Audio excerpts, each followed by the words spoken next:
At Facebook, we've tripled our safety and security teams and invested billions to keep our platforms safe. What's next? We support updated internet regulations that set clear rules for addressing today's toughest challenges. Learn more at about.fb.com/regulations.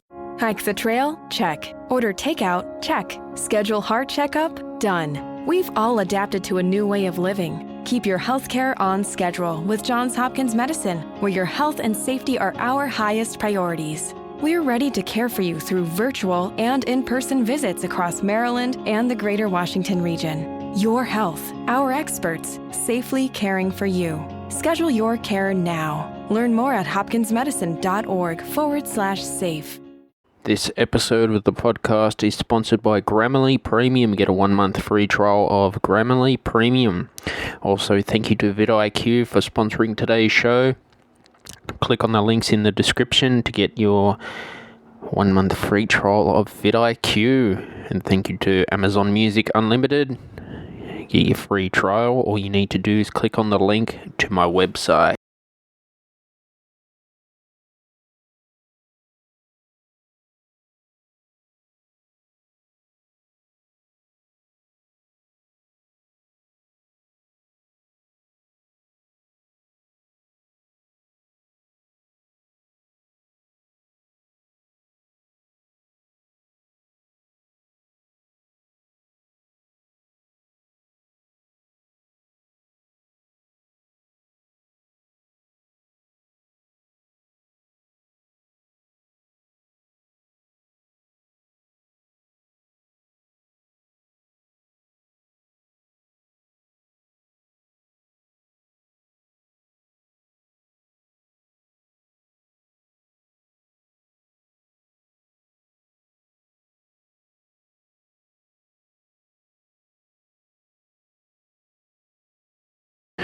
Welcome to the Stephen Shiels radio show. Today I've got Patrick back on. How are you, Patrick?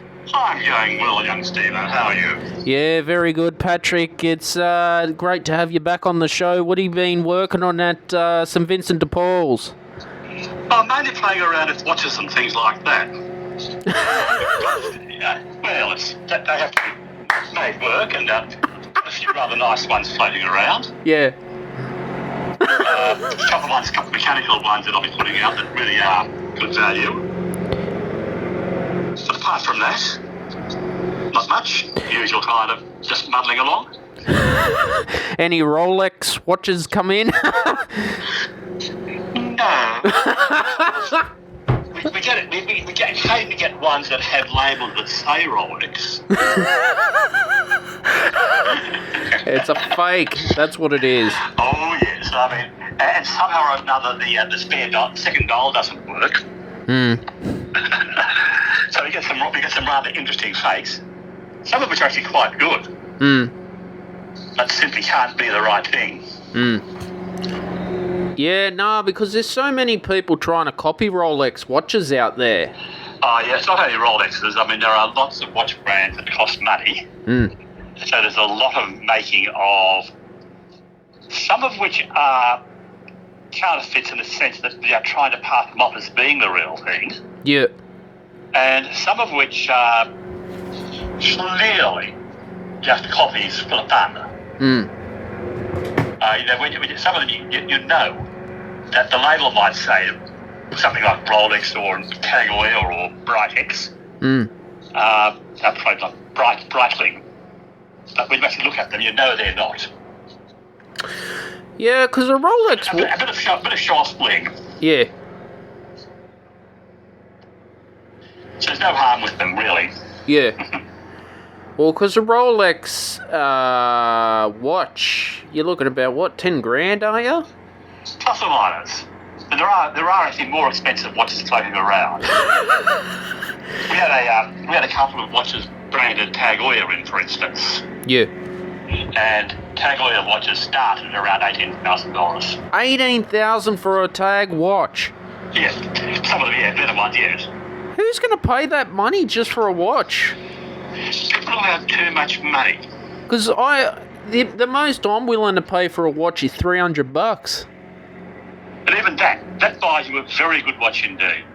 Yeah. The difference here The difference is you're paying for hand polishing, and they're almost always mechanical. The serious ones are always mechanical, so they work on either automatic or well lined up, but they have very high precision controls on them. So they work as well as other watches. As well as funny thing is, they tell as good time as a quartz does for about 10-20 times the price. But yeah, they are. I cannot see where the value in them is either. But there are watches that sell for over $200,000. Oh, Jesus Christ. Dear. It's essentially for people who have immense amounts of money, and there are a lot of those around in this world. Yeah. And who don't know what to do with it. Fucking hell. That's the price of a house. Yes, it is. Oh yeah, I mean, it's crazy. I mean, and as I said, you when you look at them, the only thing that really can tell the difference about them, is almost just the brand of them. Because the finish can only be so much. The polish and and these, a lot of these, some of them might be embellished with jewels, but nevertheless not huge amounts. So it really is quite it is one of these things that just people spend money on. Yeah. Yeah, no, because Tag, they've been around, and Rolex for years and years. No, we are dealing with very well-established brands that have always made high precision, high quality material. I mean, but a lot of them, if you consider the actual costs involved in manufacture to the standard they manufacture them, you are looking at quite a few $1,000s in the making. Because everything is done, by little men using their hands, and everything is hand polished and hand lined and ultra precisely aligned and things like this. So it's like the difference between a good car, which you might spend $30,000 or $40,000, and a $1.5 million supercar. See, on what occasion would you be wearing like these fancy watches? Oh, the people who have these watches would be likely to own 4 or 5 of them, and wear them for different occasions. They'd have their sports watch, they'd have their daytime watch, and as they change their clothes, they change their watches. Yep. So it's one of these really just strange affectations that the world has. Yeah, because and it is a way for men, particularly for blokes, although there are women's watches in that similar range, to wear something like bling jewellery.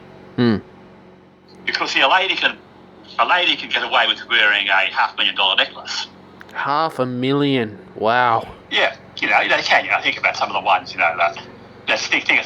one of the ones like the stones that Liz Taylor had and things like this. Yeah. So you can, but men can't wear, a great big diamond around their neck or anything like that, generally. So if they want to show off that they're filthy rich, they wear it on their wrist. But it really is a way of telling the world, I'm filthy rich. Yeah, but see, if you break, I don't know, a $20,000 watch, God, I don't know how much that's going to cost to repair that thing, or you scratch it. Huge amounts. Again, being as the better made ones are harder to break. Yeah.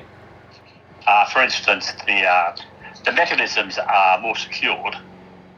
Things like a good mechanical watch is very hard to arrange mechanically because it's tightly made, and the anti-shock mountings were perfected 40 years ago, 50 years ago now. The anti-shock, so they can actually mount them and make them work.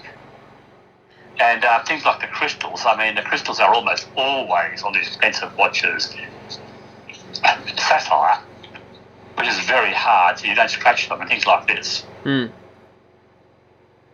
I think like that they use sapphire rather than hardened glass, though.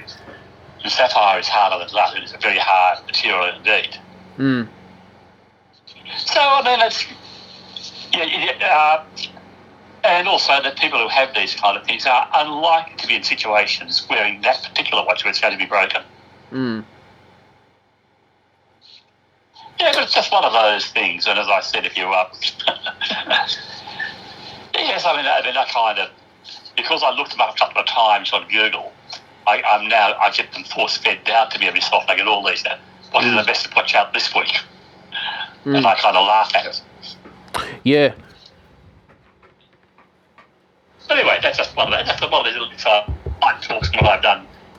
So, no, we get some very good brands still.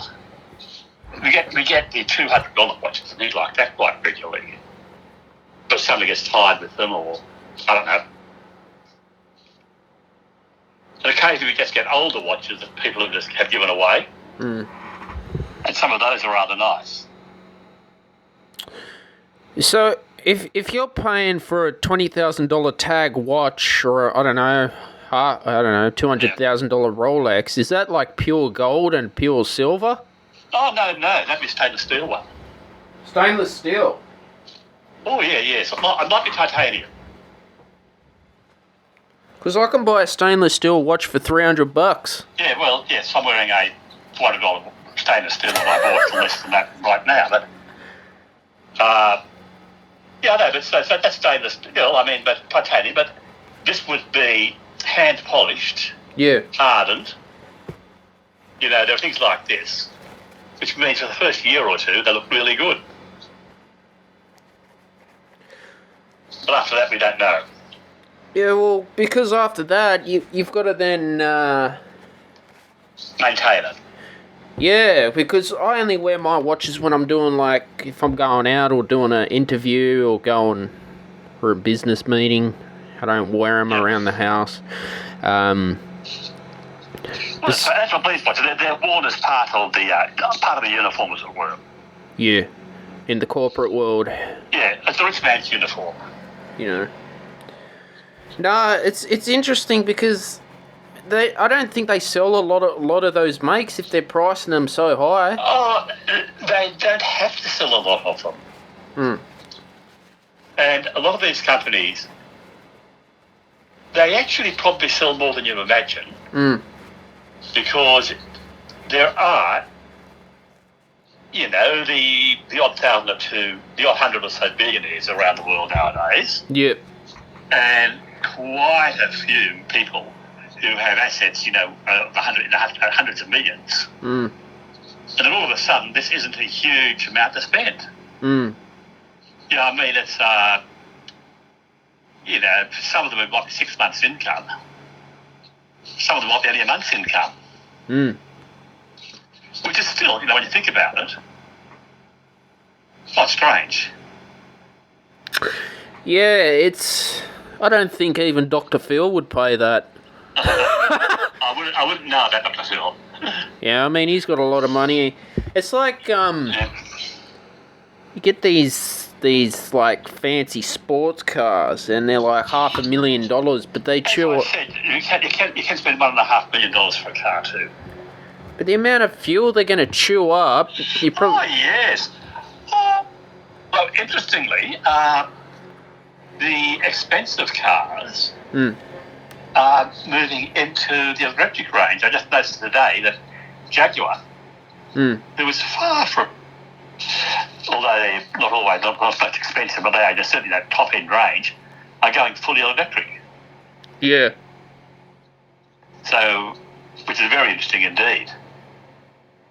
So, but nevertheless, those big cars tend to be fuel adjusters, yes. Because they tend to weigh 2 or 3 tons, or they have engines that are designed to chew fuel so they can go faster. Yeah. Yes, I can't understand it. My little hybrid does very well for me, thank you.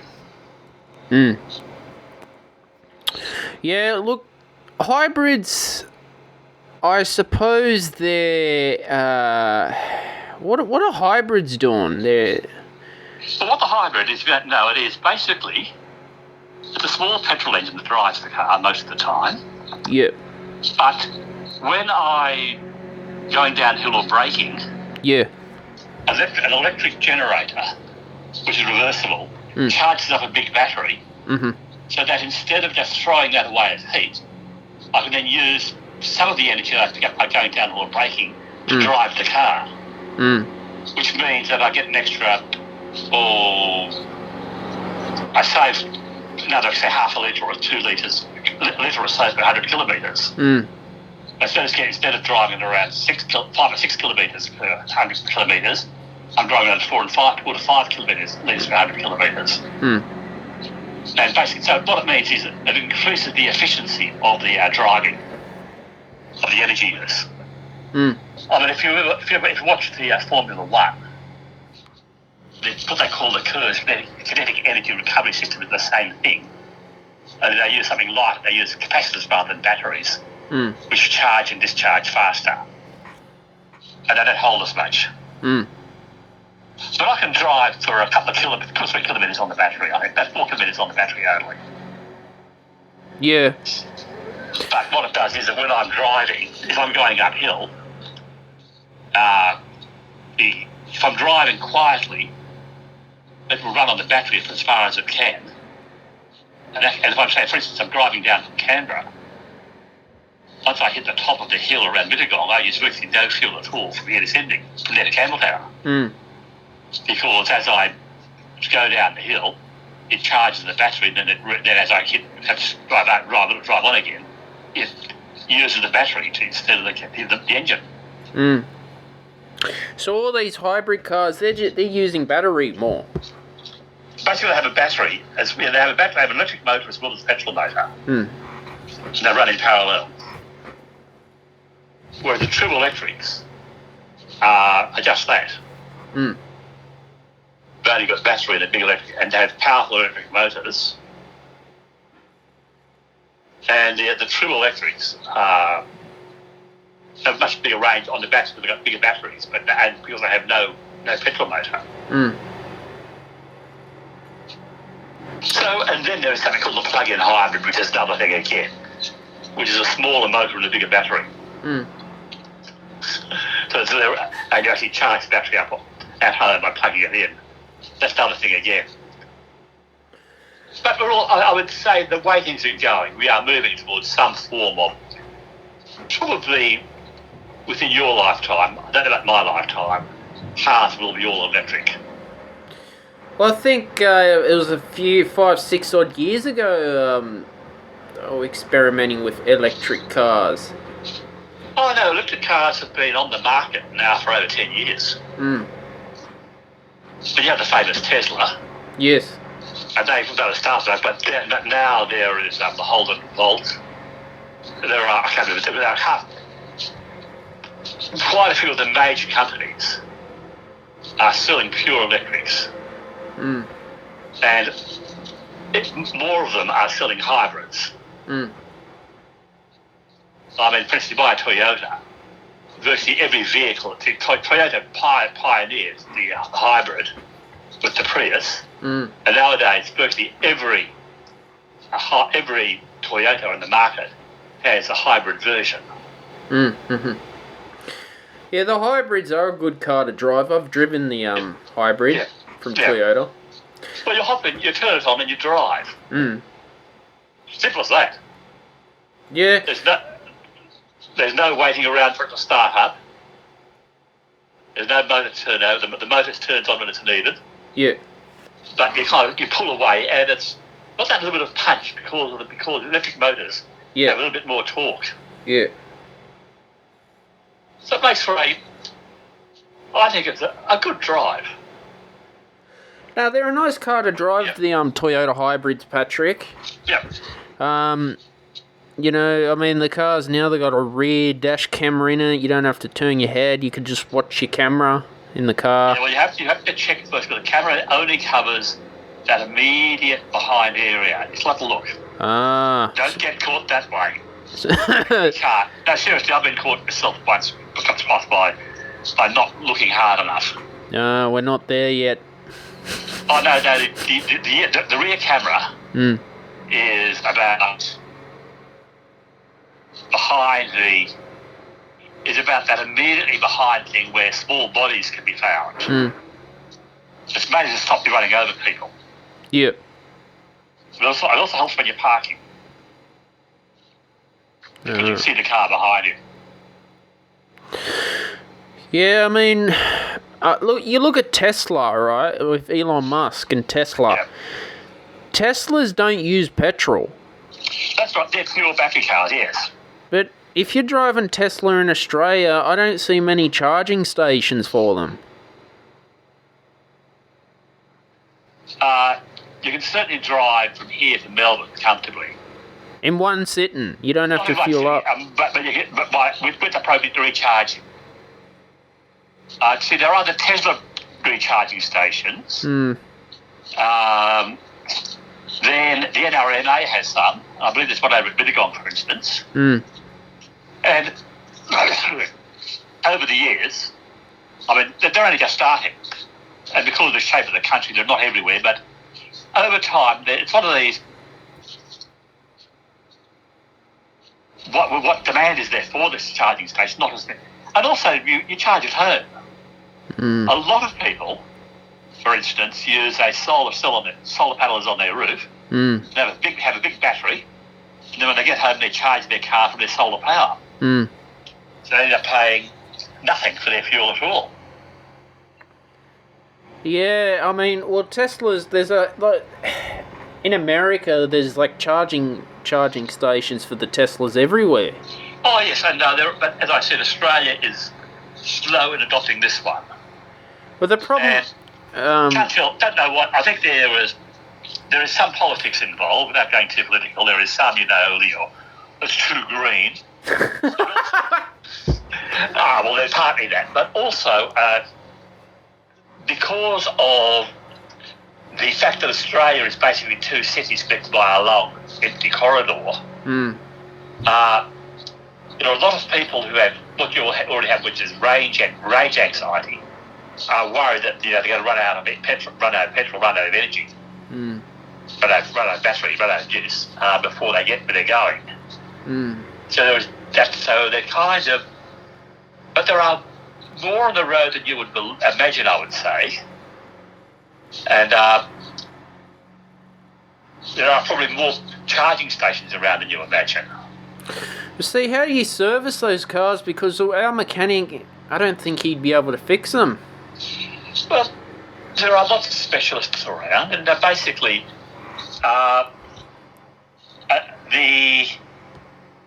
the broad assembly of the car is the same, but certainly the drivetrain is unique and different. But it is simply an electric motors, or two electric motors in most cases. That can be. Then the transmission is rather similar. See, most of them have a very similar transmission. Well, some have a simpler transmission because you can get away with higher range of speeds on an electric motor. Electric motors tend to be able to pull away with a higher range speed. They can work quite well at lower and higher speeds.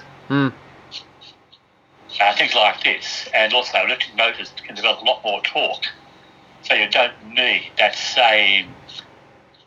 quite the same low gear ratios that you do in petrol engines, which need to be revving higher to get the torque. So there's things like that, but it's an electric motor, and good engineers, good mechanics just get taught how to do it. And don't forget, so much of modern servicing now is taking a part out and replacing it anyway. Yeah. And so in the case of the electric motor, if the motor fails, there's very few parts in the motor that can go wrong. If it has brushes, the brushes might need replacing. If it is brushless, like many contemporary motors are, there's only one moving part in there. So if the motor fails, you just replace the whole thing. Yeah, that's a tough one. Yeah, but they don't fail. Because they are so simple. When you think about it, they are really very, very simple things. Because the petrol motor has problems because it has all these complex moving parts designed to keep everything in line. You have to have the timing markers so that the ignition knows where the cams are, where the pistons are, so it knows when to fire, when to open the camshafts, and when to open the valves, when to close the valves, when to pump fuel, and when to hit the spark on the motor and things like this. Whereas the electric motor simply you pump the electricity and it goes around. There's just simply so much less to go wrong with them. Yeah, I suppose we're all moving into electric cars. I got to say earlier, probably not within my lifetime, but within your lifetime, even a hybrid will be on the road. People might have hybrids for, long distance hauling still.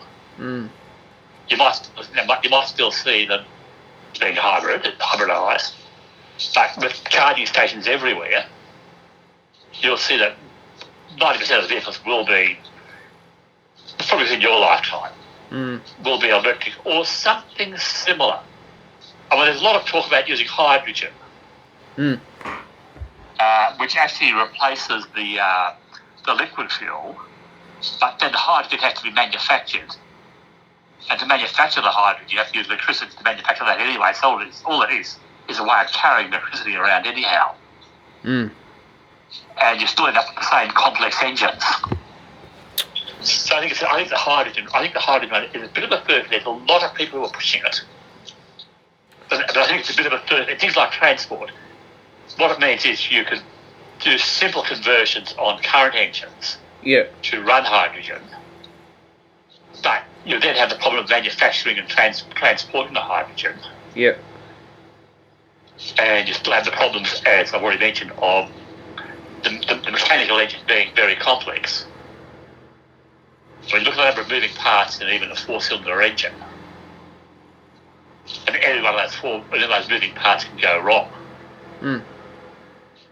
So not really. I really think that hydrogen is a little bit of a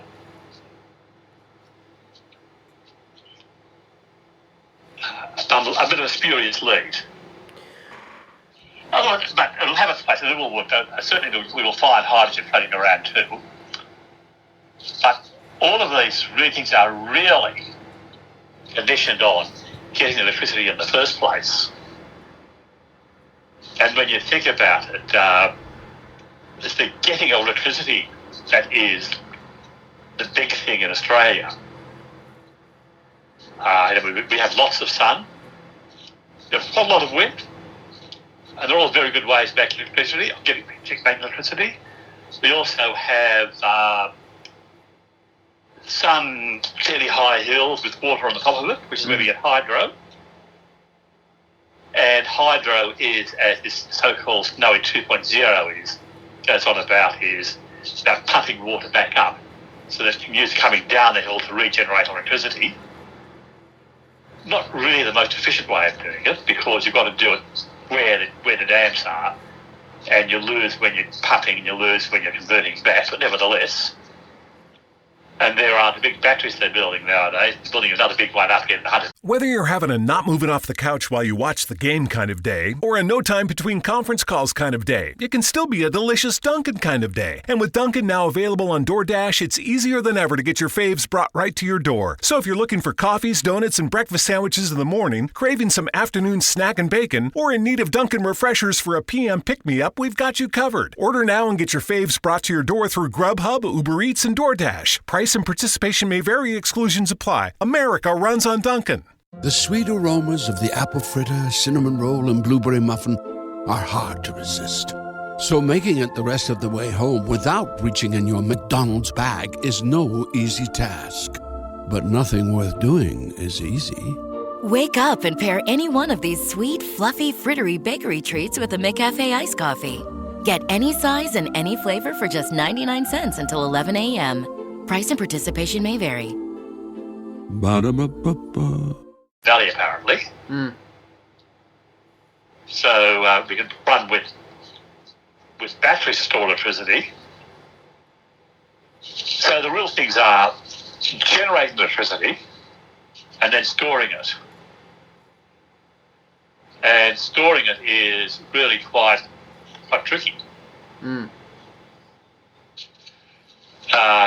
generating it is the issue of generating it is just that. We are going to have to stop burning things to make electricity because that's going to end up with a hell of a problem. As we already know. Yeah, look, Tesla's, like, they got these, like, you can put it on, like, a autopilot in those cars. They're experimenting with driverless Teslas. The problem with that, if you're stuck in peak hour traffic, is that thing gonna get... Oh, no, actually, in the peak hour traffic, provided the traffic is driving reasonably sensibly, the peak hour traffic, the driver's car would actually work quite well. The problem is that driverless cars have problems relating to unexpected things happening. Yeah. Well, I do. I mean, it's quite easy to build a car that will drive itself along an empty road. That was done years ago. To develop a car, however, that will take into account people walking across the road or other cars misbehaving is another story. That's where the problem with driverless cars arises. So, again, within a lifetime, I would suggest the cars will be driverless because every driverless car will be communicating with every other driverless car telling us what it's going to do. Because if every car is driverless, then they all talk to each other. And by talking to each other, by communicating with each other, it knows what it's doing. And by knowing what it's doing, I'd be able to avoid the other car. I mean, in fact, a kind of funny little one was when they were bringing driverless cars into Australia from North America, they had very nice moose avoidance systems in North America. But on the other hand, they didn't have any kangaroo avoidance. So they had to redesign their radar to recognise kangaroos as being something that, were dangerous. Something not to run into, and because kangaroos behave quite differently to things like other large animals on the road. And it seems like large animals on the road, like people can do. A person in shape is quite easily programmable to be recognised. So driverless cars, they will come. There are quite a few driverless trains floating around now. The big coal trains over in Western Australia are now driverless. The new metro line running across the north of Sydney is driverless. I'm not quite sure how they would respond to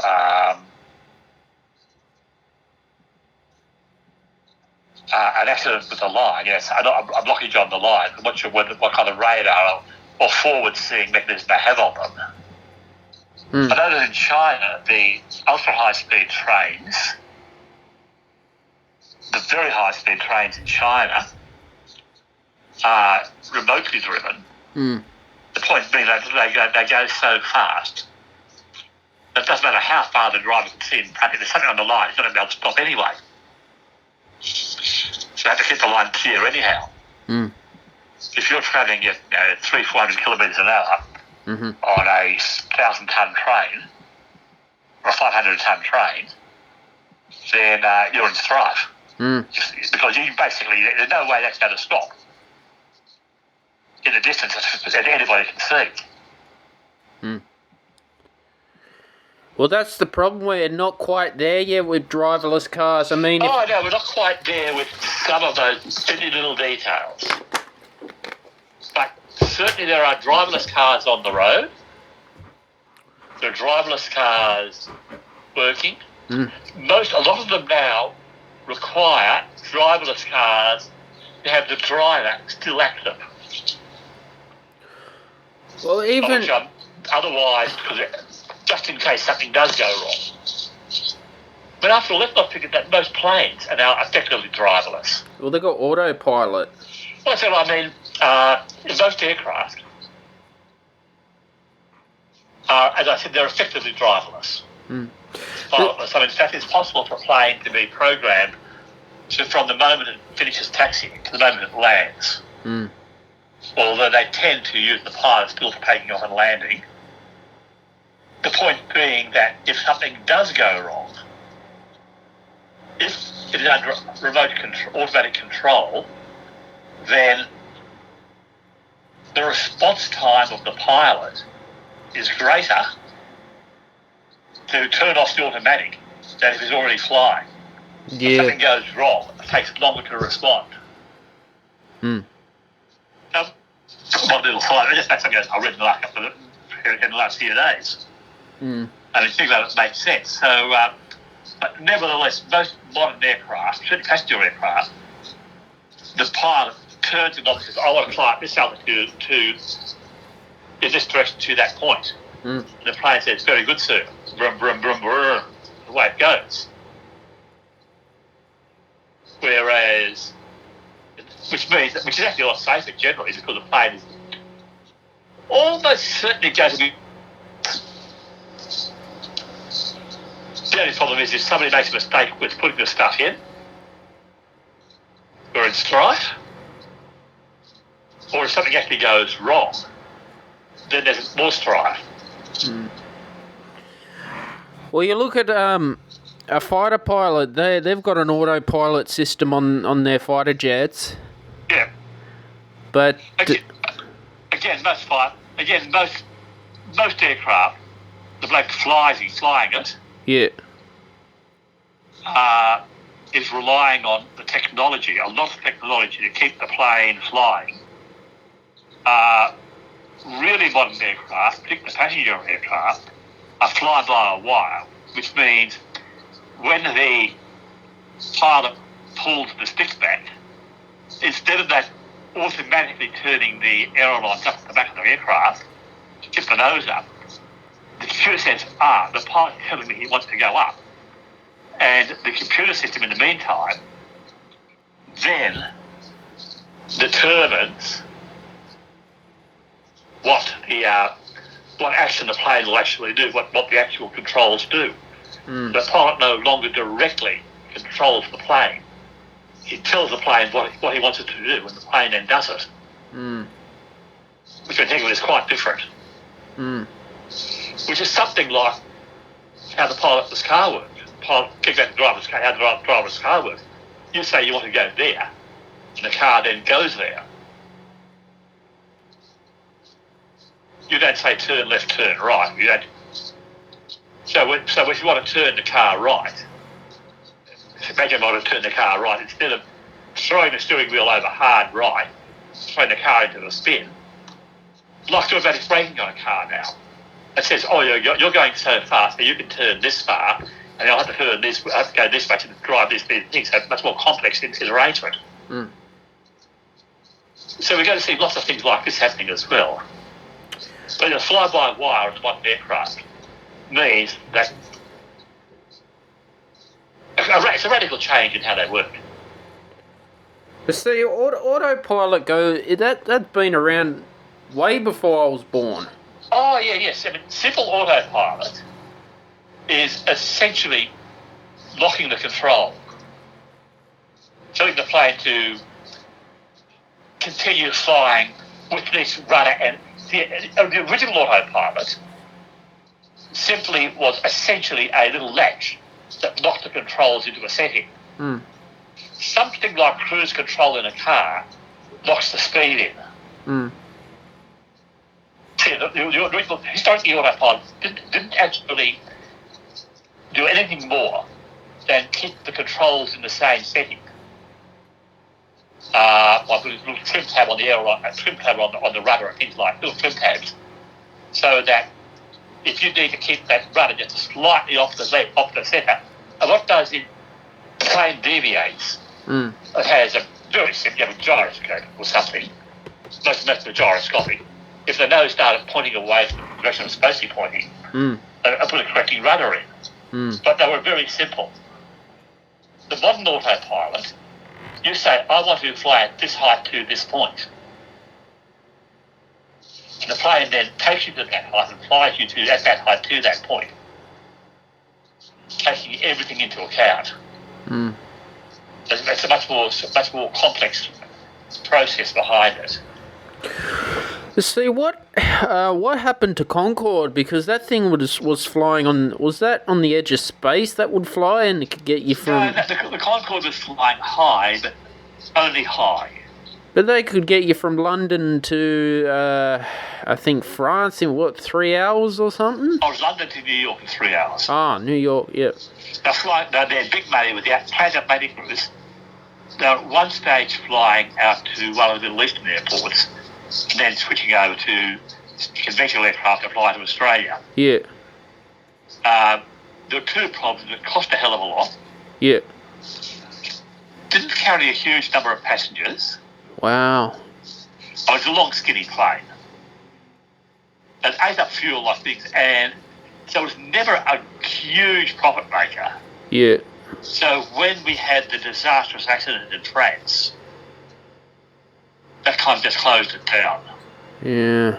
And that disastrous accident was in fact a terror plane. It actually happened on takeoff. It was debris on the runway that killed it. It was nothing to do with the aircraft being wrong. But it picked up a little crap on the runway, blew a tyre, which in turn shattered a wing tank, which blew it up. So it really was one of these horrendously sad accidents. Yeah. No, I wish they could bring the Boeing 747s back. The jumbos? Yeah. They suffer a small problem. No real problem. Well, they've been around for 40 years, 50 years. They're old. Yeah. They are genuinely old. And although they redesigned them and rebuilt them and redesigned them over the years, they're this big, huge 4-engine jet. Again, there's a lot of fuel guzzling. They really did guzzle a lot of fuel. That was one of their problems. So these big 4-engine jets, so bigger ones, don't carry quite... Some of them carry about the same number of people. Some of the later ones, the 7X7, it's a 2-engine engine. It's because they've got bigger engines. So rather than rebuilding this plane with the 4 engines which aren't efficient, they're now building newer planes with engines that use about only 2/3 of the fuel. Yeah, but they had a lot of space on those aircraft, like a lot more leg room. Oh, the modern wide-body jet can have a similar amount of leg room. Can. But doesn't necessarily. But the problem is they're making... Because it is not the aircraft that is the problem, the design that is the problem. Yeah. It is the cabin configuration. Yeah. Because the people flying the planes...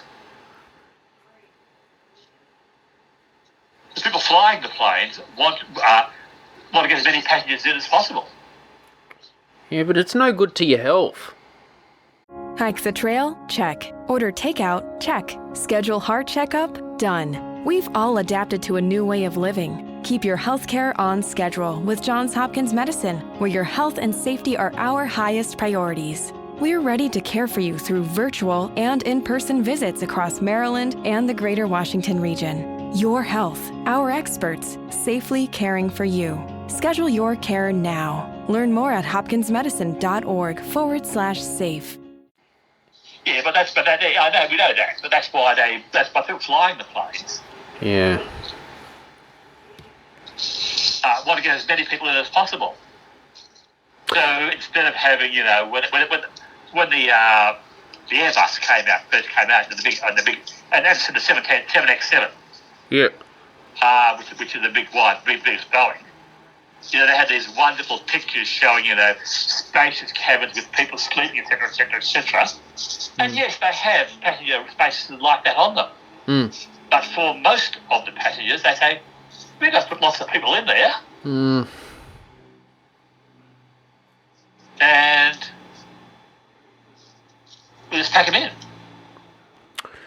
Yeah, I mean, I don't know, because I remember years and years ago went to the United States on a Qantas 747. There was a lot of, you had room in those things. Yeah, there's quite a lot of room in there, yes. But as I said, over the years, they started packing more people into the 747s too. You've got another row in, that's another 5 passengers. Mm. That's another couple of $1,000 per flight. Mm. And, a couple of thousand passengers, that adds up. Mm. You see, to fly business class and first class, why is it very expensive? Because of the amount of floor space you're occupying. Ah. You think about it as the amount of floor space. Mm-hmm. So think about it, that's how, because that is how they... that is how they get what their fares. They get their money by people occupying seats. Mm. And if you get 2 people per in one class, you get 4 people in another class. Mm. To get the same amount of fare, you got to charge twice as much. Yeah, you see the food taste. But not only that. Yeah. Because of that, and sometimes more than that ratio too. Mm. But because of that greater ratio, because they're charging you more, they start giving you the luxury beds. Yeah, well, they'll give you a meal that'll cost you $30 or $40 instead of the $4 or $5 it costs them to give you a feed you in economy class. Yeah. Things like this, they'll give you the actual fittings are better made. Yeah. They'll spend $30,000 on a seat instead of $10,000 to physically build the seat. Things like this. So, but nevertheless, they are definitely milking the passengers. They are making money on them. The increase in price is disproportional to the cost to the airline. You're right about that. Well, because of COVID-19, the whole airline industry's gone to shit. Well, let's say they're not doing very well. And it's probably not... I know a few people worked at the airport. Not till 2024 is when it'll get back to full normal. Yeah. Now, because the problem is, before COVID hit, flight attendants don't keep the aircraft hygienically clean. Well, aircraft cleaning was always one of these strange things. Mm. So it's hard to tell you how clean they were or not. Mm. I mean, I wouldn't actually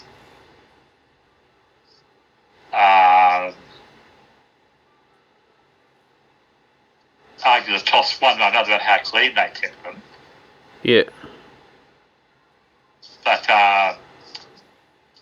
certainly they did keep them up to reasonable standards. They had to be cleaned because, after all, paying passengers are aware of how dirty the plane is. Yeah. And I have flown on a longish haul on an aircraft where, by the time it reached Australia, the loos were very unpleasant indeed. Yeah. But actually, I've flown similar distance where everything was in immaculate condition all the way. Yeah. So it's just depends on the airline, how much they're willing to spend, and this is where you pay that little bit more, and you get that little bit of extra finish. Well, that's what I'd rather do, and I'll be honest. I'd rather travel business all the time. Yeah, well, I must admit that I don't like to be travelling in the near future anyway, but certainly. Yeah.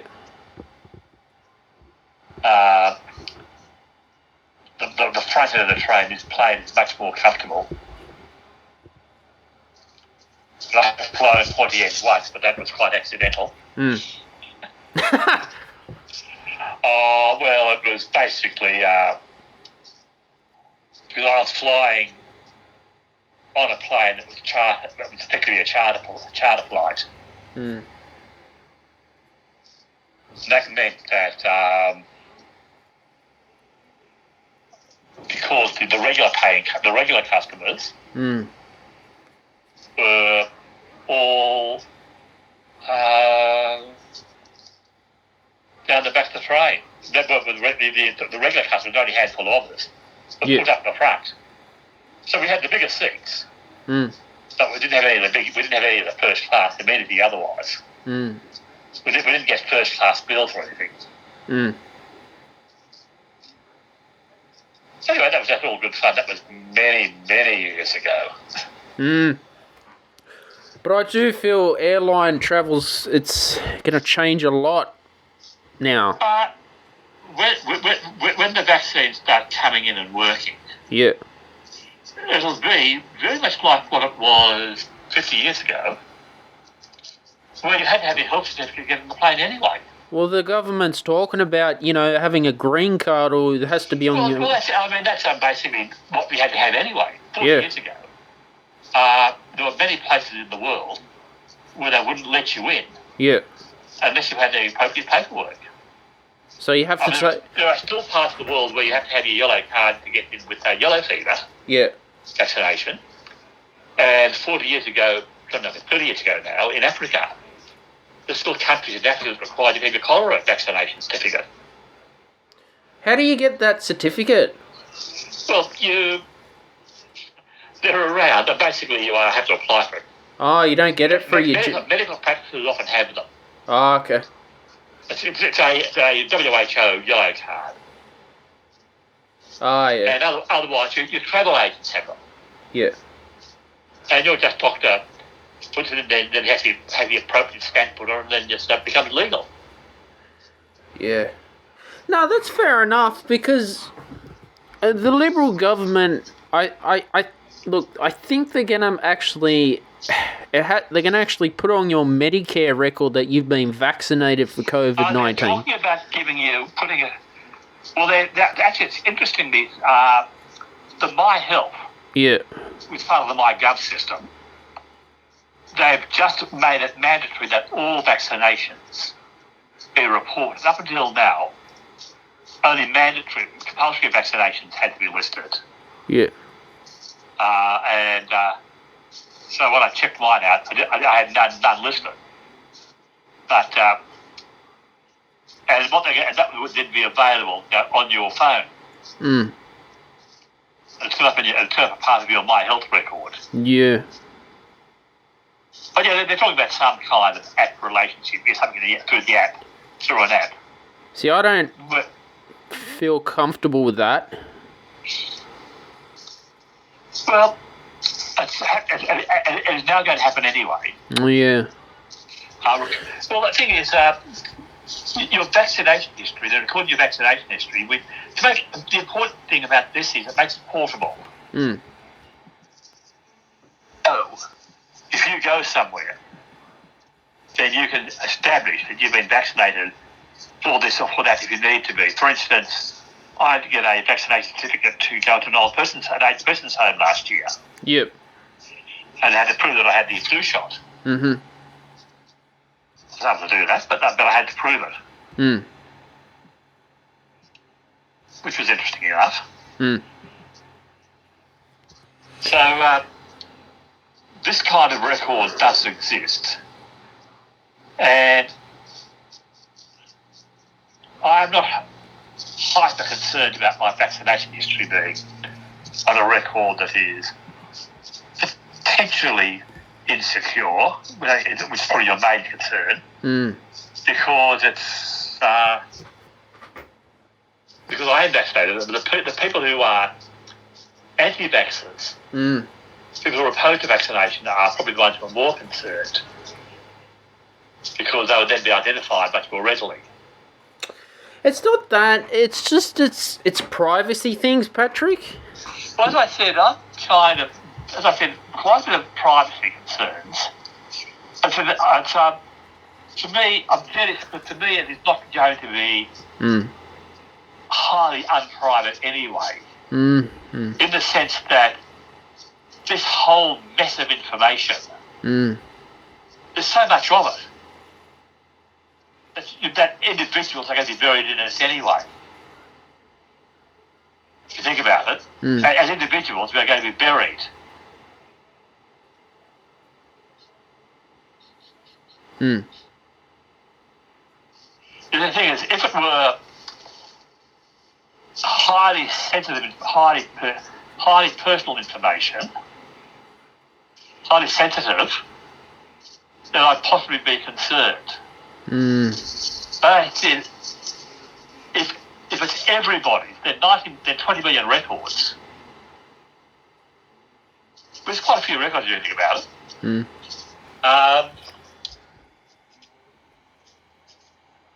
Which will not be easily hackable, if at all hackable.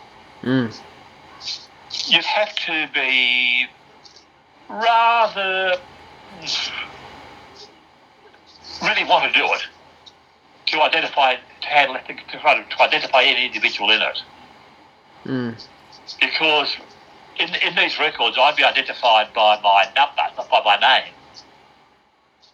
So they'd also then have to attack the other system that has the name and etc. See, the way these systems work is you'd have to get through 2 or 3 layers. And as I said, quite frankly, who's going to be interested in my information, in knowing my vaccination status anyway? Maybe immigration could. Yeah, but then immigration would have access anyway. If it was relevant to immigration, they'd have it anyway. Yeah. And they have reason to, they'll ask you. And if you don't have the answer... A doctor can go through all your medical records. Yep. Well, your doctor can. Yeah. Or doctors in your practice can. Ah, okay. Yeah. I mean, there are all sorts of really strange legal rules about medical records. Yeah. The My Health Record system, which is relatively new, in theory should have your key details registered. Yeah. But most of them don't because doctors aren't putting it in as much. So I still do the failure at the moment. But things like knowing what medicines I have prescribed and what vaccinations I have would be very useful, for instance, if I went to hospital unconscious or without much, and people they wanted to know what treatment I needed. Well, can't the hospital automatically access your medical records? No, that's the point. Yeah. Because they can't access your medical records without your permission. Permission. Yeah. And this is where it is. And after all, if it's 11 o'clock on Friday night. Hike the trail? Check. Order takeout? Check. Schedule heart checkup? Done. We've all adapted to a new way of living. Keep your healthcare on schedule with Johns Hopkins Medicine, where your health and safety are our highest priorities. We're ready to care for you through virtual and in-person visits across Maryland and the greater Washington region. Your health, our experts, safely caring for you. Schedule your care now. Learn more at hopkinsmedicine.org/safe. Hike the trail? Check. Order takeout? Check. Schedule heart checkup? Done. We've all adapted to a new way of living. Keep your healthcare on schedule with Johns Hopkins Medicine, where your health and safety are our highest priorities. We're ready to care for you through virtual and in-person visits across Maryland and the greater Washington region. Your health, our experts, safely caring for you. Schedule your care now. Learn more at hopkinsmedicine.org/safe. Yeah. And your doctor is, down the snow skiing. Down the snow skiing. Yeah. You're going to have trouble finding your records, aren't they? Yeah. Yeah, anyway, that's just Well, it's all gone electronically anyway. And I said, this is where the MyGov business comes in. Yeah. And I'm not quite sure. As I said, so this is the MyGov, which is your medical record online electronically. Yep. And the doctor's internal records are all electronic, but they're internal to his practice only. Mm. The My Health space is supposed to enable sharing of records, but it's still very, very much, as I said, incomplete at the moment.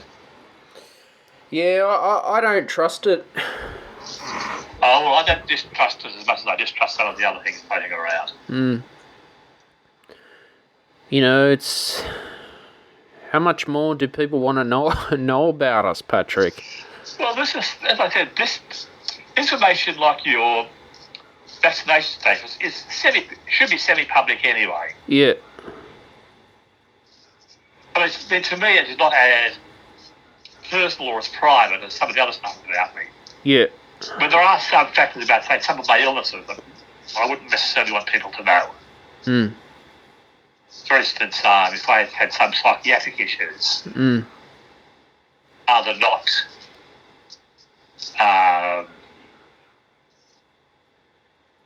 be involved with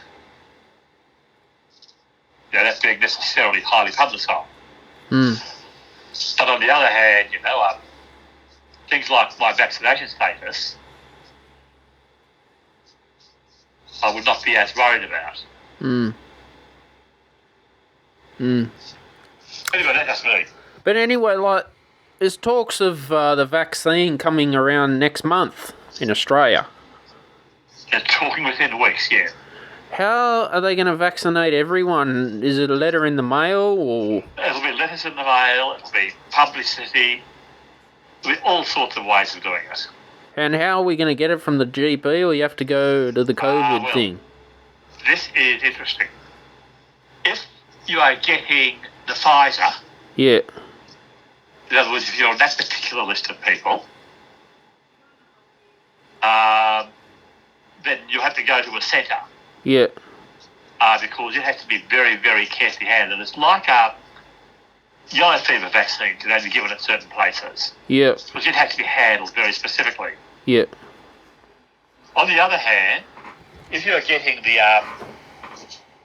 British one, the Astana one, it's called AstraZeneca. It's AstraZeneca, yeah.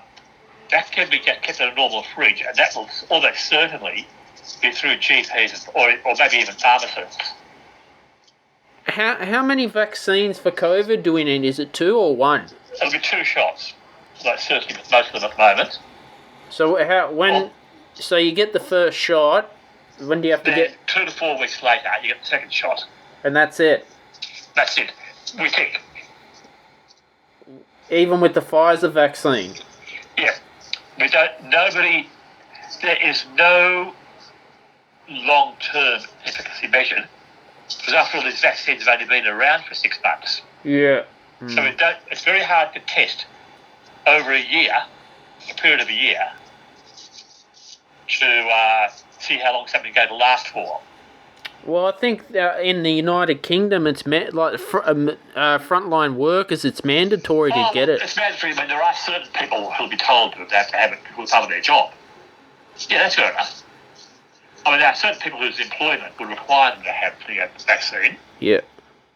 To make sure, for their safety, essentially. Yeah. And probably the same in Australia. Yeah. But I've seen the list out, so Part 1A, I mean, there are various tranches. and 1A are certain frontline workers and people in homes and things. That's about 6,000 people. So 60,000 people. And then there's about 1.5 million. So all those about 1.5 million in that first group. And then there is the second half of the first group, which are basically people over 70. Then things like policemen, essential workers, as different frontline workers. And then there's the rest of you. Yeah, because elderly in the UK, they're already getting vaccinated. Yes, they're coming. One of the things is that, as we all know, in Australia, we count the number of doses, the number of people who catch COVID in the tens. They're counting them by the hundreds, by the thousands. There've been, 14,000, 15,000 altogether in Australia? Yep. Well over 1 million in the United States, well over 1 million in England, in the UK. But see, when COVID was in the United States, like Donald Trump, he wasn't taking it seriously. It's very hard to say what he was doing. Certainly, he did not give it any urgency it needed. Yeah. And, he tested positive for COVID-19. He actually was very sick, apparently. Yeah, Boris Johnson caught it twice. Yep. Well, I don't know. What the difference with COVID and is it worse than the flu? COVID kills. Wow. Not everybody, but COVID has a very high mortality rate compared to most flus. And so that's what made COVID particularly unpleasant. I mean, we had about 10, 15 years ago, we had the SARS, the severe acute respiratory syndrome. Yeah. What that is now, officially COVID SARS-1. That's another story. And that was also nasty. That also made people very sick and very crook. And it was controlled by slightly similar measures, but not as much. But this particular disease, it spreads easily, and it kills. It makes some people very, very sick, particularly the older, and it kills people. Well, see, 2009 was the swine flu. Yeah, and that fell over. Was that declared a pandemic? I think it might have been, but it was contained. Yeah. They successfully managed to control that, and they managed to keep it in a couple of countries. So I think it did become a pandemic. Nearly did. It nearly did. But apparently, the thing about it was not as contagious. Yeah. Whereas COVID, yeah, and I'm using the plural because I said COVID SARS-1, yeah, was also a COVID, yeah, is contagious, quite contagious, and tough. It hangs around for a long time, and it kills you. But see, 2012 was then there was the MERS. Yeah, so MERS had the advantage that it stayed contained in the Middle East. Yeah. See, I'm suspicious. Like, how does this virus just start all of a sudden? It doesn't actually start all of a sudden. Viruses are these small little bug-like things, and they're quite complex little structures, set the RNA strand. Yeah. That like reproducing themselves, and they tend to live in particular kinds of animals. Yeah. So we have, the current corona SARS, probably was in bats. Might have been in pangolins. Probably that is the most popular theory at the moment. Mm. And what happens is these little viruses constantly rebuild themselves to try to make them get themselves a bit of an advantage in, competing with other viruses to survive. Adjust themselves in such a way that instead of only attacking the animal which is living, attack a person. Mm. We had a couple of cases. We had one that came through chickens, the H1N1. Came Yes. through bird flu. Yep. We had the Hansa virus up in Queensland that came through horses. Mm. And they have no known cure for that. And the Ebola, I'm not sure where that came. I think that came from one of the primates. Mm. There is a belief that possibly the AIDS came through some of the primates. Mm.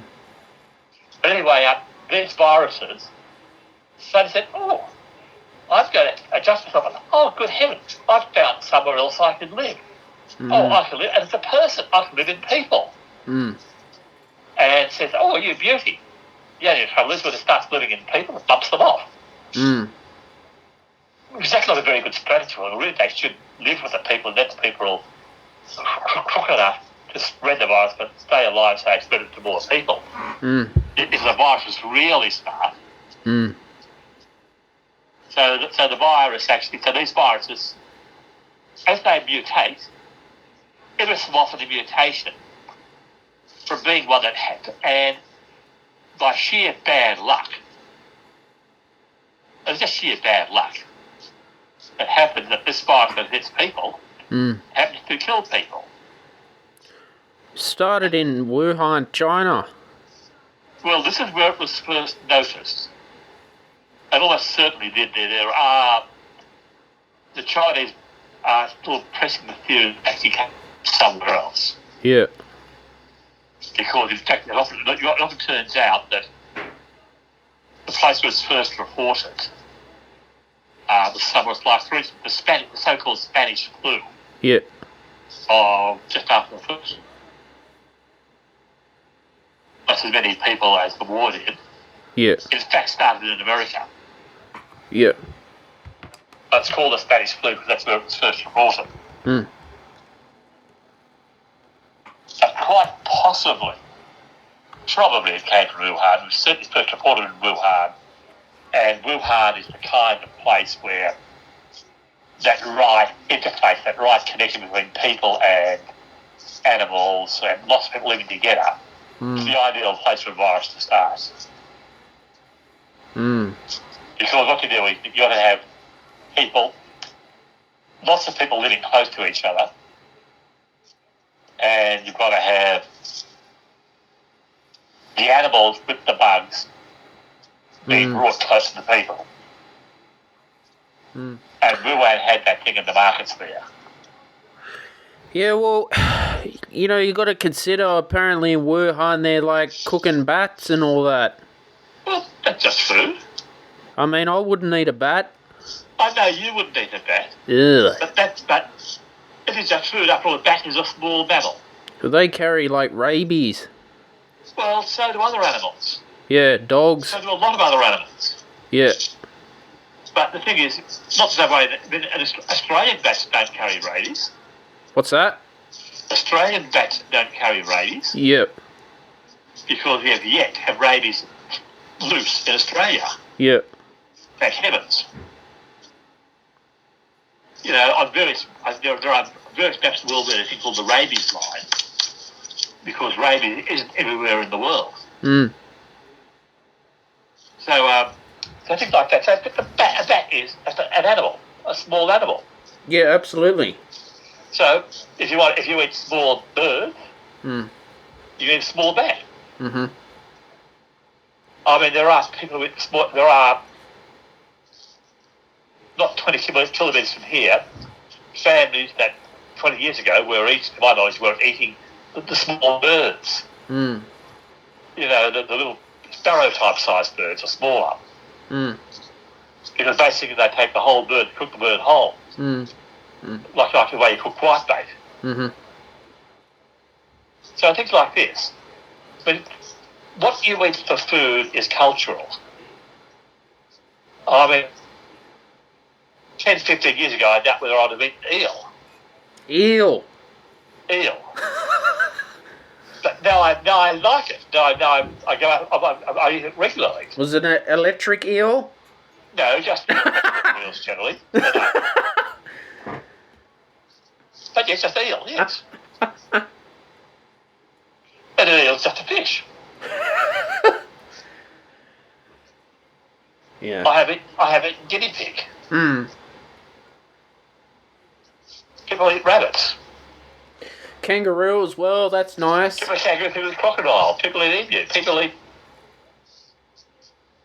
Now, the thing is, when you think about it, eating meat,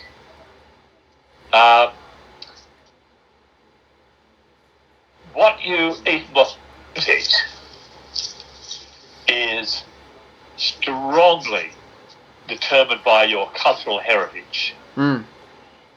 Although, equally and interestingly, I'm just looking at that. I've got a screen on the TV. I've got a screen because muted for some reason. I'm not looking at it, but the ad is coming up for World Animal Protection. It's showing all sorts of animals in cages. Mm.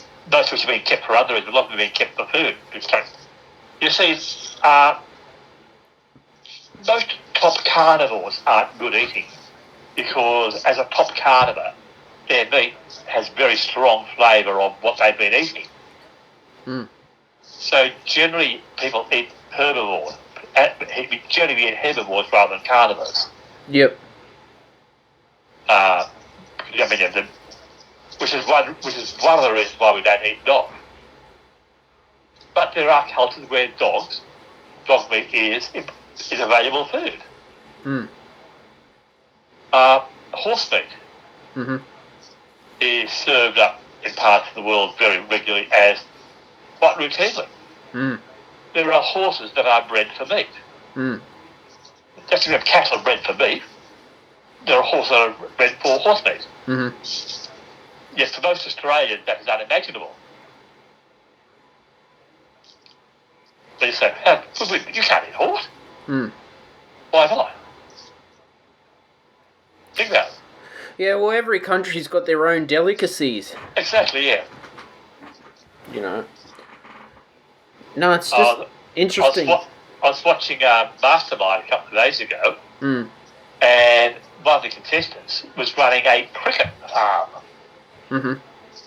a small insect, as food.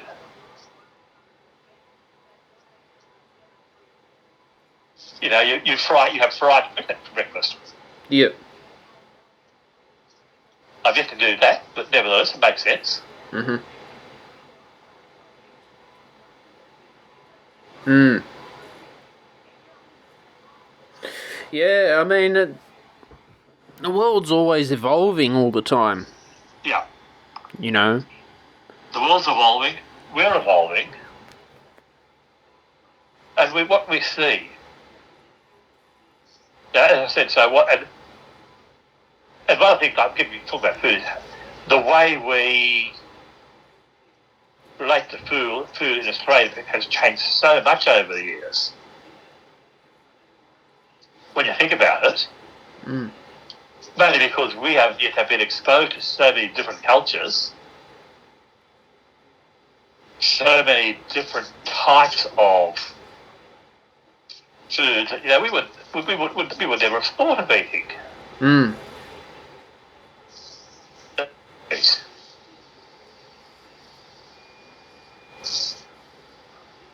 It's hard to actually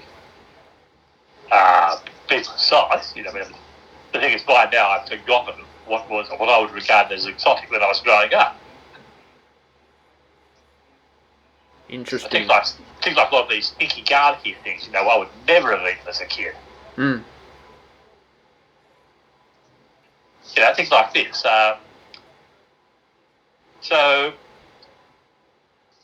But over the years, I've been exposed to various foods. Some I've enjoyed, and I've said, hey, I've got to do that. Some I've said, I'm not really going to bother with that again.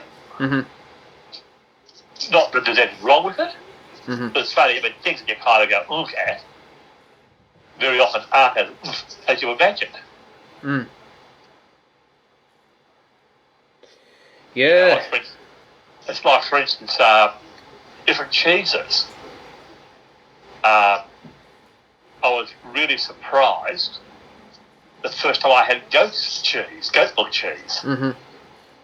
Because you kind of think, goats are big stinky animals.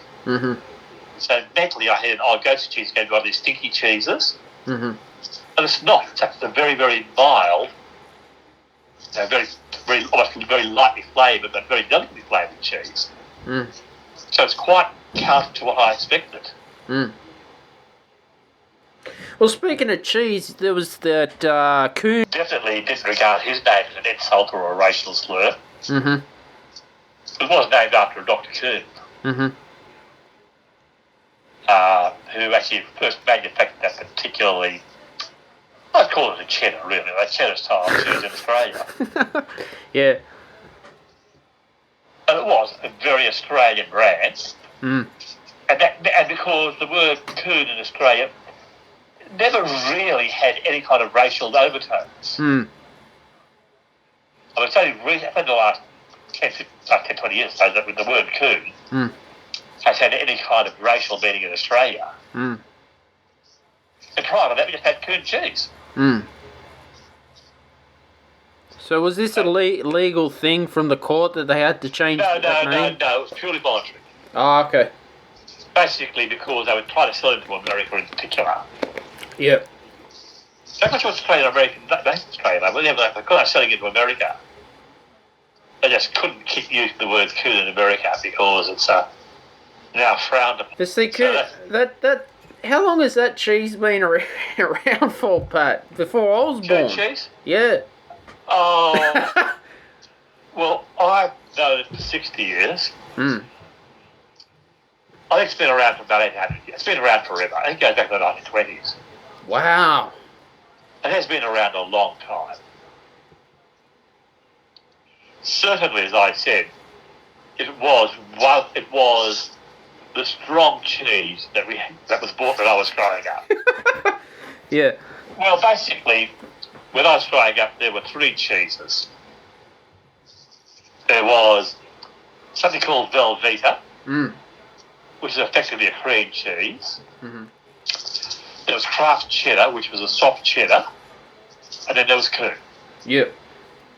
Which was the strong cheese. So that was it. That I'm now talking over 60 years ago. Wow. Yeah, that's a long time for a brand to be around. Oh yes, I mean in a way it's a pity that it had to go. Yeah. But I can understand it because it was beginning to grate.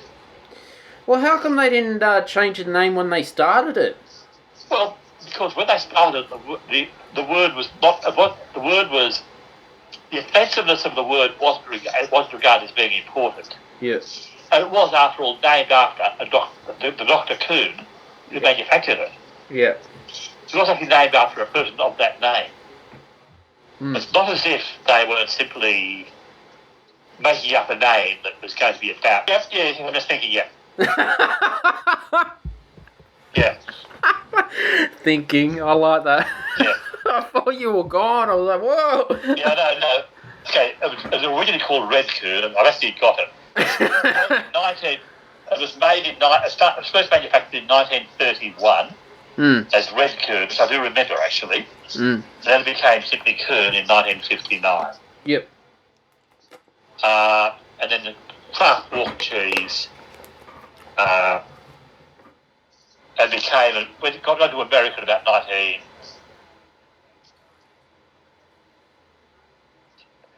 Americans claimed 1910. So I say he did it. Yeah. Yes, anyway, so basically it's an Australian brand from 1931. Wow.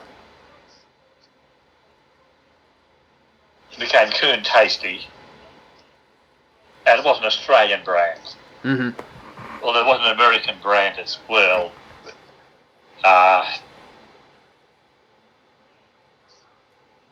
what was in Australia? They got the Australian company got the name from the American. But it's a complicated story. But certainly the name was used in Australia only, really. Yep. So it's an Australian one. Yeah. Gotcha. As I said, so the word coon in Australia, although it was always kind of derogatory. Yep. The name sat beside the derogatory term. Gotcha. Because it was in no way connected. Yeah. Unlike the boot polish, the nigger boot polish. Yeah. Which was about being black, which really was. But when you think about it, directly offensive. That is, and that has that been taken off the market? Yeah. Yeah. See, nugget. People should not be creating a brand and making a derogative term to it. You know, the thing is, when they made the term, that's what I think is pushing it a little bit. Yeah. But on the other hand, there are things like that. You know, where the word only has one use. But nevertheless, that's craft cheese, yeah. Craft bacon. Well, I think, 50, 60 years ago, look, there was racism in all Australia, the whole world. Oh, yes. How come back then it wasn't breaking the law like it is now? Because it wasn't. Simple as that, because it wasn't. Because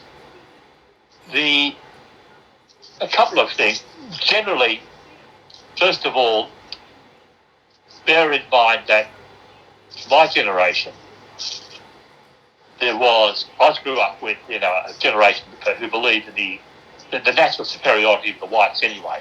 Yeah. Simple as that. So there was, and also the values were different. Yeah. So we would now look back and say they were not good. Mm-hmm.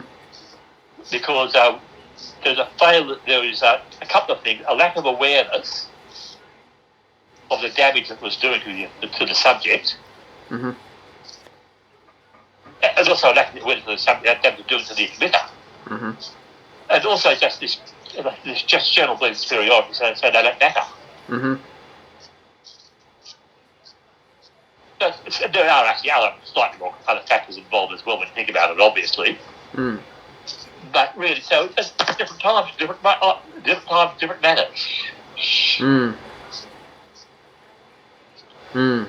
So, and the other thing is, it's going to being a bad taste.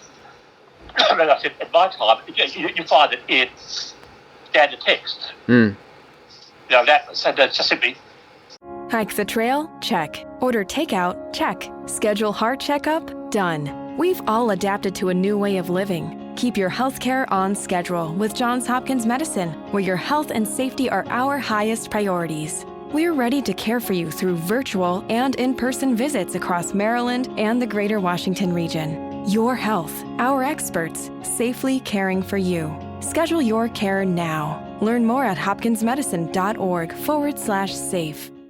Hike the trail? Check. Order takeout? Check. Schedule heart checkup? Done. We've all adapted to a new way of living. Keep your healthcare on schedule with Johns Hopkins Medicine, where your health and safety are our highest priorities. We're ready to care for you through virtual and in-person visits across Maryland and the greater Washington region. Your health, our experts, safely caring for you. Schedule your care now. Learn more at hopkinsmedicine.org/safe.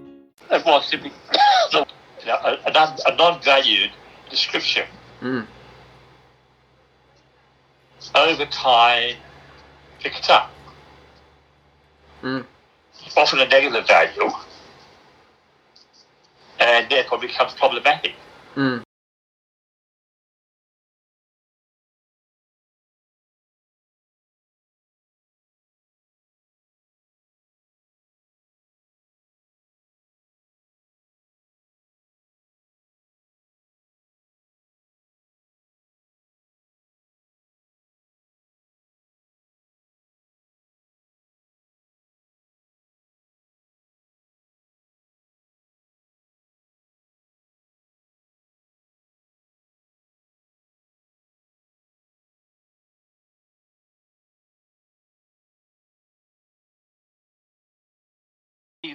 Resonated sufficiently with 74 million people who voted for him. Mm-hmm. Against the over 80, that's the second time around, as against the over 80 million who voted for Biden. Mm. So certainly, he is not a total aberration. Mm. Certainly, he fits a lot of people's need. He says things that are outrageous that people think they believe. Mm. He says things that kind of simplifies things. And for most people, let's be truthful, a nice simple solution to a problem is always good to have. So he brings nice simple solutions to what are in fact complicated problems. And so doing appeals to people by using labels. Yeah, it's not... By using simple labels and things like this, like Make America Great Again. Yeah.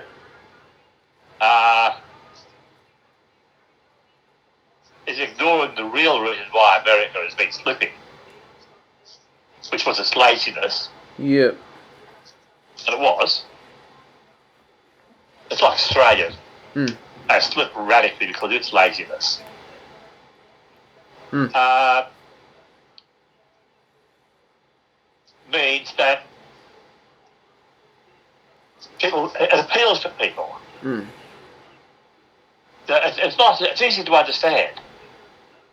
As the message is easy to understand, then what more do you need? That's how with politics is the art of making things simple. If you've got to win in politics, you have to make things simple rather than making them hard. That's essentially how Trump won. Yeah, but look, just because you're a good businessman doesn't mean you'd be a good... Exactly. That wasn't the point. He wasn't elected because he was a good businessman. He was elected because he was a good politician. You're serious? Yeah. He sold himself as a marketer. And that's what he's best at. He's not even a good businessman. He's a failed businessman. Yeah. If you really add up his businesses, he's not particularly successful at all. So the media's been like CNN saying that Donald Trump's a racist. He was given Tiger Woods an award when he won the Masters. Well, yeah, I'm not sure. I did not see that report. I wouldn't argue with. I wouldn't accept that at all. Now Tiger Woods is African American. Yeah, but as I said, there are all sorts. I really did. I don't know that story you're talking about there, so I can't comment on it. Yeah. No. And again, in all of these stories, there is more to the story than you read in simple reports.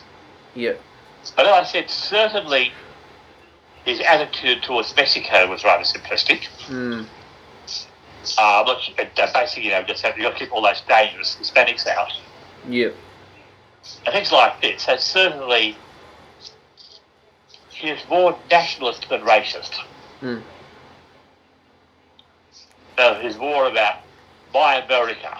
And if you are strongly nationalist, which is what he was projecting, that almost always leads to racism, because it immediately says that everybody else is different.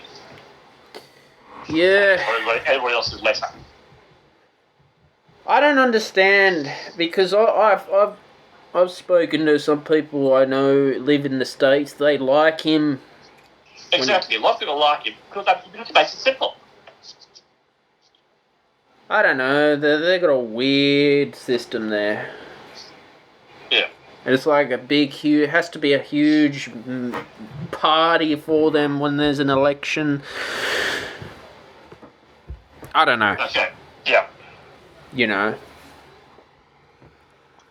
But now Joe Biden's taken over. Yeah. We'll see how that goes.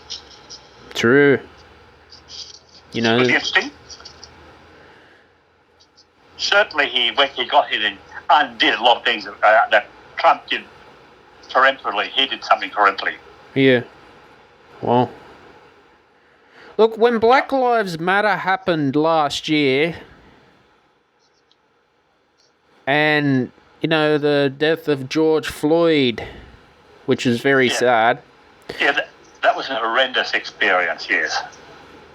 You know, I look back, Dr. Phil was saying on his show that those police officers in Atlanta should not have done that. Well, again, it is hard to judge because the problem is that was a single incident which might and might not be symptomatic of a deeper problem. Yep. So this is the problem, is that you have deep problems, but we only see the single incident. Yep. And this is the issue. Certainly, it becomes a focus point. It becomes a sign or a symbol of the problem. So I really cannot. I've got to go back beyond that. Certainly, and we talk about Trump. Certainly, his response to some of the responses of that were interesting. But certainly, you know, it gave rise to a movement. Yeah. But it's certainly, and the responses were certainly over the top. But again, the problem is that many of these, you know, eventually people revolt. Because this is almost what was happening, almost a revolution was happening. Yep. I won't say a total revolution, but that is the kind of people were in that revolutionary frame of mind. And then you look, Barack Obama really didn't do much for. He did a few big things that they then tried to undo. I mean, the biggest thing he attacked was healthcare, was health reform, and that was a huge thing to attack. And it was constantly attacked ever since he did it, because of this naughty thing called socialism, whatever that means. Anathema to art. So, as I said, he spent his entire time with a very hostile, quite a hostile Congress. So he managed to get things through by argument and talking, etc. So it's hard to judge what he did. One has to actually look over time. You really can't judge a president until, 20 years after he's dead. Well, and then you had George. Well, then was George Bush. He only spoke about war all the time. He was somewhat belligerent, yes. And before that, wasn't it Bill Clinton? Bill Clinton. What did he do? He was stoned off his head on weed. It's interesting when you start. I've really not followed American politics enough to know But each of these presidents did things well, or not well, as the case may be. They get conspiracy theorists. Bill Clinton was sleeping with 2 aliens. Only 2. Could be more.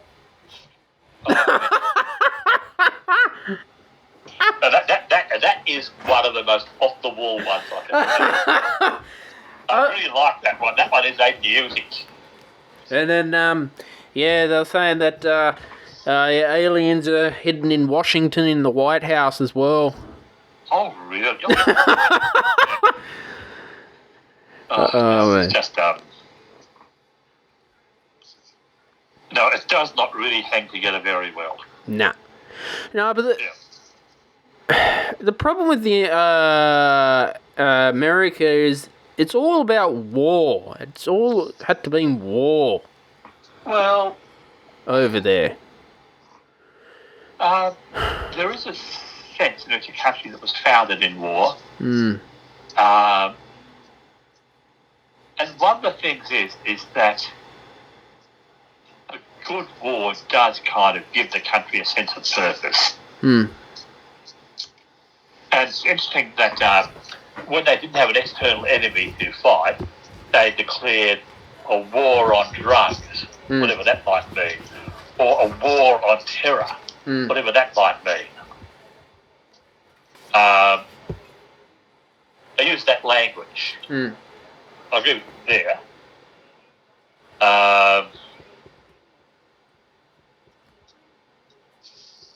Because after all, there's a lot of money in war. Most of it is wasted, but there's a lot of money in war. I mean, think how much money gets turned over in building all these war machines and moving all these troops around, doing all that economy. Things like this. So I'm not really, as I said, it's one of these ideas that is, again, not a model I'm happy with. But as I said, I think it is a lot to do with the way Americans see themselves as used to see themselves as the guardians of the right. Yeah. We are right. We are America. What we do is right.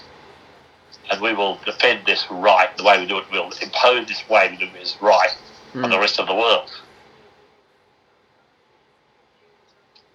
And sometimes there are just quite good economic reasons for charging in. But the whole Kuwait-Iraqi business was about oil, really. And Hussein became a good target. And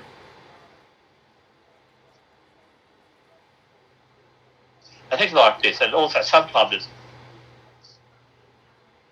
it's just hard to work out what they're doing. Yeah, it's I don't know, it's weird over there. You know, I wanted to talk a bit about like Australian history with, you remember the Lindsay Chamberlain case? Yeah. When the dingo did eat yes. eat her baby. The dingo did get her baby. Now, she went to jail and was falsely accused of murder. She was convicted, yes, of murder, yes. Now, the Aboriginal people were talking to the police saying, yes, dingoes can eat. That was, again, as was beyond, some people were saying yes, some were saying they can't. Since then, it's been seen to happen. Yeah. It's to do with the size of the animal, the size of the baby and things. So it was an arguable point. Now, if there was no forensic evidence of... There was. That was the problem. Was there? It was totally mishandled. Is it true the whole thing was that the key to her conviction was the finding of material in their car that was interpreted as being blood. And it wasn't, it was paint. It was actually rust proofing stuff, because it was actually it was all to do with actually finding iron, almost certainly.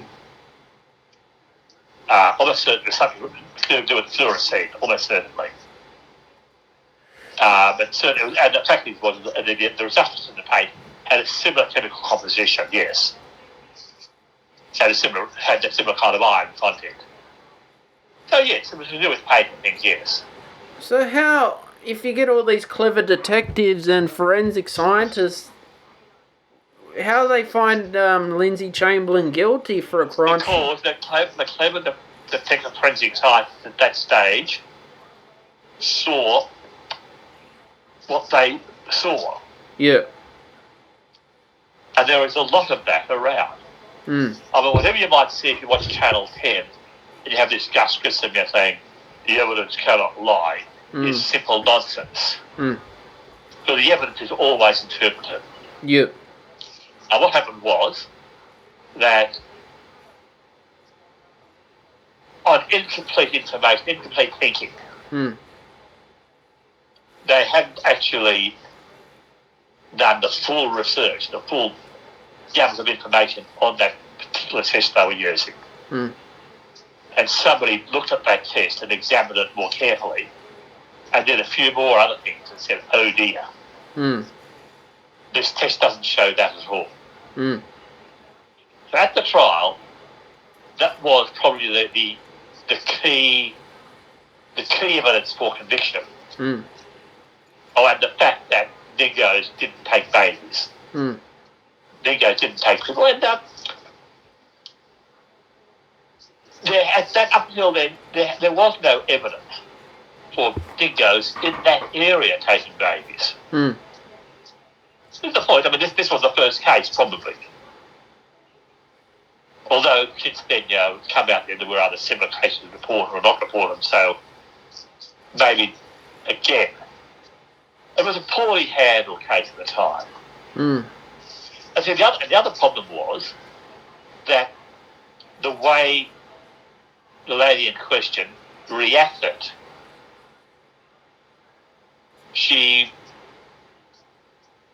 as it were, froze rather than went into over-the-top reaction. So she appeared to be kind of unfeeling in her reaction. Whereas in fact, we all know that she was really very upset.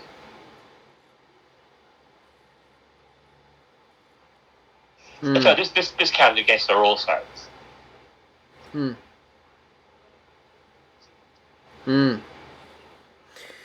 it was pretty bad. Yeah, I mean, way back at that time, my observing that either before the trial, either she was a really very cold-hearted liar, or somebody who was in total shock.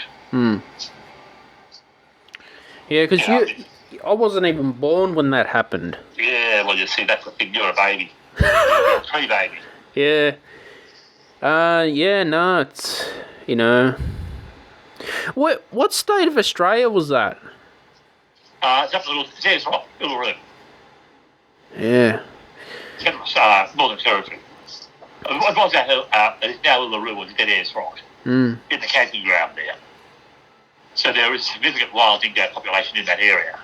Well, a dingo will even go after an adult if it's hungry. Probably not. Not that desperate. Yeah, well, I mean, no.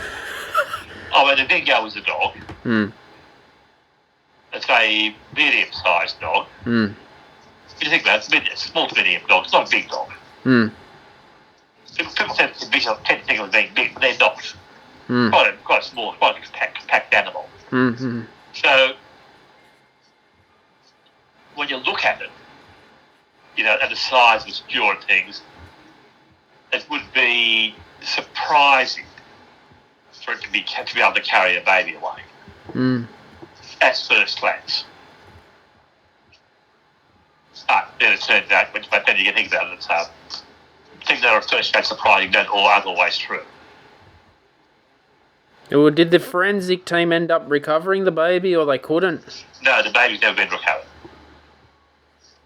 My God. It never will be. I mean, after all, if you think about it, if the dingo did take it, then sadly, once those bones are out in the wild, Yeah. if it doesn't, think about what would happen is that, any soft tissue would be thoroughly gone by now. And if the bones were exposed, and there's a baby bone, they're very soft. I don't know. It's very complicated. Yeah, it is. But nevertheless, I mean, I'm happy to say that the dingo took the baby. Do you think what? I'm very comfortable in saying the dingo took the baby. Oh, they can. No, but I'm very comfortable in saying that's what happened. So there's no complication there. At the time, like Sydney, there were issues there that were rather, there were all sorts of side issues there as well. Well, put yourself in a dingo's shoes if you're hungry and you see something. Oh, yeah. I mean, if you're hungry, there's a meals on wheels, as they say. Yeah. Yeah. Oh, yeah, I mean, there's nothing complicated about the dingo having the baby, the dingo taking a convenient piece of meat. Look, I don't know how... There's nothing at all unnatural or improbable about the dingo actually saying, I'm hungry. Well, I don't know. I'll take that. Yeah. I don't know how she was able to let her child walk away and then... So the child didn't walk away. This is a neonate. This is a very young baby. Yeah. That was in the tent, which is only 50 metres away from where they were. Yeah. They were sitting on a campfire and the baby was asleep in the tent. Yeah. And the tent wasn't zipped up because there were no mosquitoes around. There was no need to, as far as they knew. Yeah. As I said, it's a long time since this happened. And I'm not really can't remember all the details of it.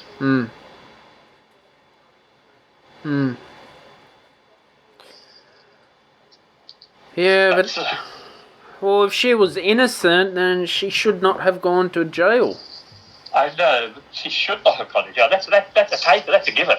I mean, that's just a given point. But because of a flawed process, she was.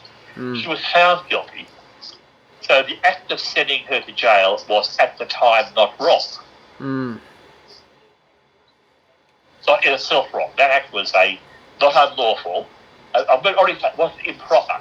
It was the correct and proper thing to do upon conviction. The problem lies, as in a lot of criminal cases, the fact that the conviction itself was faulty. And if the conviction is faulty, then notwithstanding the fact that the sentence was correct in terms of the conviction, the sentence is also wrong. So it's kind of, not a hair split, but it is something that's worth thinking about. That it's not a question of balance, as far as I can see. I mean, although there was apparently a fair enough prejudgment, a lot of prejudgment. See, I don't know how the police can frame people. This wasn't a frame. What's that? This wasn't a frame. There's a bit of prejudgment and then simple mistakes. It was a series of misjudgments. A bit of prejudgment. Not radical, a small amount of prejudgment. This woman wasn't crying enough. This woman was a strange sympathetic advocate. This story is so improbable. Fair enough, that the handling of the evidence wasn't as rigorous as it could have been. There was no balance. It's not a question of framing. As I say, there's no balance. There was no intent to get her convicted wrongly.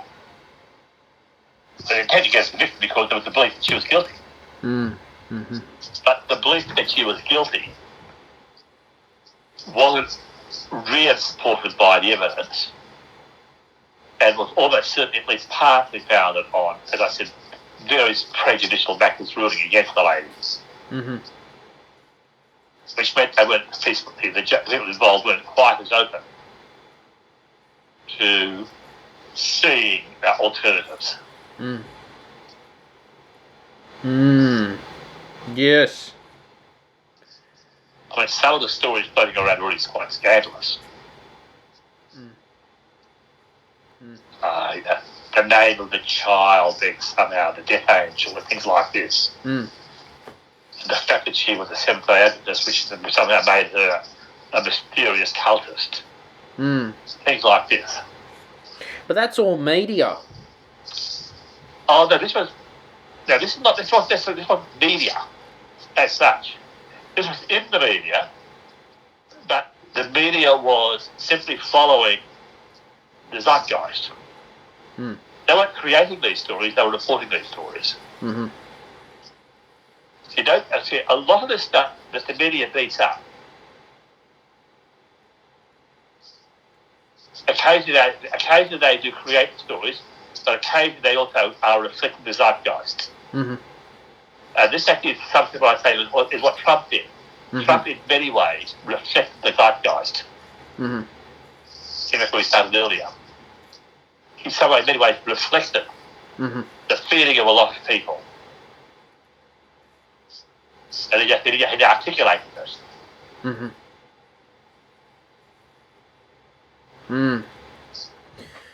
Yeah, Patrick, look, thanks for coming on the show today. So it was? It was really, really good having you back. Oh, that's right. So what are you working on at Vinnie's so far? Oh, well, tonight we have a conference meeting where we go down and talk about what we've done this week. Oh, that's awesome. And then off to the shop tomorrow with the same kind of things. Mm-hmm.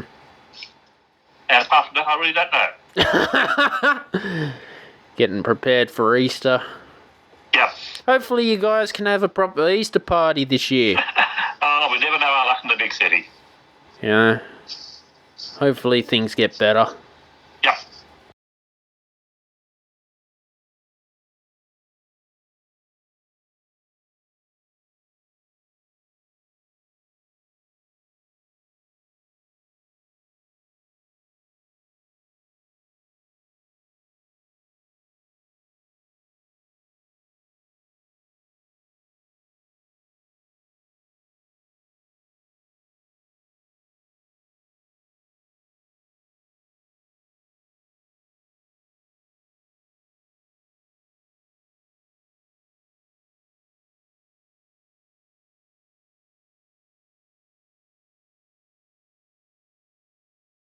Hike the trail? Check. Order takeout? Check. Schedule heart checkup? Done. We've all adapted to a new way of living. Keep your healthcare on schedule with Johns Hopkins Medicine, where your health and safety are our highest priorities. We're ready to care for you through virtual and in-person visits across Maryland and the greater Washington region. Your health, our experts, safely caring for you. Schedule your care now. Learn more at hopkinsmedicine.org/safe. Hike the trail? Check. Order takeout? Check. Schedule heart checkup? Done. We've all adapted to a new way of living. Keep your healthcare on schedule with Johns Hopkins Medicine, where your health and safety are our highest priorities. We're ready to care for you through virtual and in-person visits across Maryland and the greater Washington region. Your health, our experts, safely caring for you. Schedule your care now. Learn more at hopkinsmedicine.org/safe.